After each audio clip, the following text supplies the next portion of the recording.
Sulasana Pecina. Beberapa hari ini, ramai orang meminta Apek untuk mengulaskan isu mengenai kalimah Allah. Minggu lalu, Mahkamah membenarkan penerbitan kitab Injil Kristian yang menggunakan perkataan Allah untuk terjemahan God Kristian. Namun isu ini, Apek tidak melihat dari sudut perundangan, memandangkan proses rayuan belum dihauskan lagi. Hari ini, Apek melihat dari isu ini dari sudut sosial, kebudayaan dan agama. Disebabkan Apek adalah seorang yang berkaum Cina, yang mengamalkan kebudayaan dan falsafah Cina, Apek tidak setuju penggunaan kalimah Allah dalam kitab Injil Kristian. Perkataan Allah ni berasal dari perkataan Arab ilah dan al. Tuhan itu.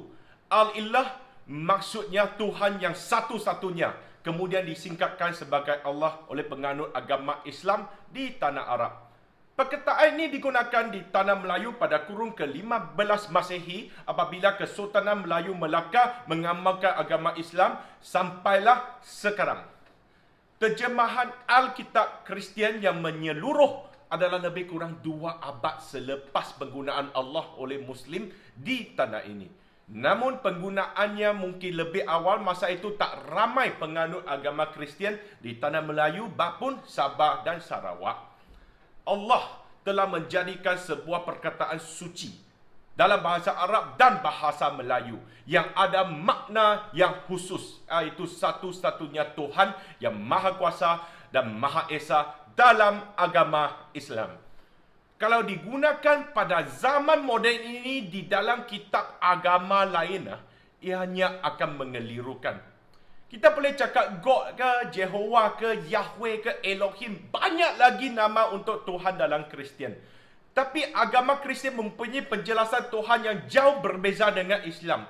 Kristian percayai bahawa Holy Trinity, Tuhan, Anak dan Roh Suci yang disatukan Trinity. Anak Tuhan adalah Jesus Christ, Yesus Kristus. Di mana dalam Islam, Allah tiada anak yang khusus yang bernama Jesus Christ.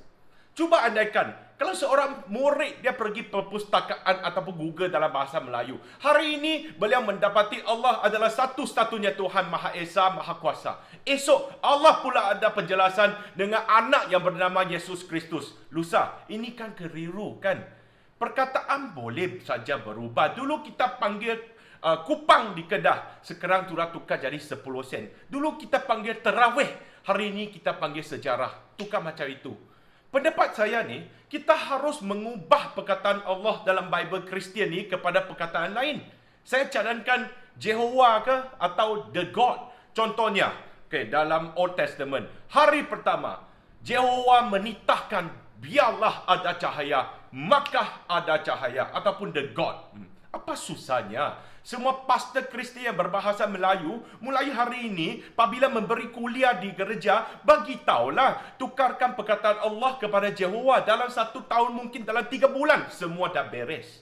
Dari sudut pandangan sosial dan agama, kes ini boleh diselesaikan dengan senang. Saya adalah bekas Kristian dan belum Islam. Saya tahu dalam Kristian ni, the God adalah pengampun, penyayang. Agama ini akan memahami pertukaran nama dari Allah ke Jehovah itu bukan satu masalah besar. Niat dia baik, sudah cukup. Namun ramai orang cuba nak politikkan isu ini. Ramai kutuk yang berhormat Tuan Guru Hadi Awang apabila beliau kata tidak harus larang penggunaan Allah oleh orang bukan Islam. Memang betul yang berhormat Tuan Guru. Saya sebagai bukan Islam selalu sebut kalimah Allah. Dalam lagu Kebesaran Negeri Kedah, saya memulakan dengan nyanyian Allah selamatkan Sultan Mahkota. Cuba bayangkan kalau tidak boleh guna, macam mana saya nyanyi lagu Kebesaran Kedah? Maksud Tuan Guru adalah, jangan guna Allah dalam konteks yang berniat jahat, yang berlain dengan erti mana Allah. Contohnya bagi brand. Kalau kita bagi brand kepada kasut dan memijat Allah tu, itu tak boleh lah. Kesimpulannya, walaupun undang-undang membenarkan, kita harus mengelakkan penggunaan Allah untuk menjelaskan Tuhan yang berlain daripada Islam kerana dia akan menimbulkan kekeliruan.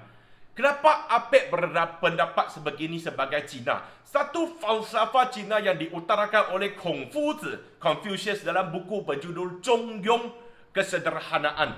Ji suo bu yu, wu shi yi ren. Maksudnya kalau jangan lakukan apa-apa yang anda tidak mau dilakukan ke atas anda.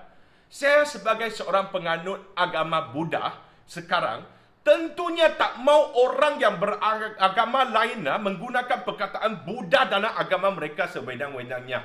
Saya juga percaya bahawa orang Kristian tidak akan berlalu ataupun berasa senang kalau nama Jesus Christ digunakan oleh agama lain yang menafikan baginda disalibkan dan menanggung dosa bagi semua manusia. Kamu juga rasa kurang selesa kalau orang lain pakai Jesus Christ, kan? Kalau kita tak mau orang lakukan ini terhadap kita, jangan sekali kita lakukan kepada orang lain. Itu saja pengulasan Apek Cina dalam isu kalimah Allah. Terima kasih.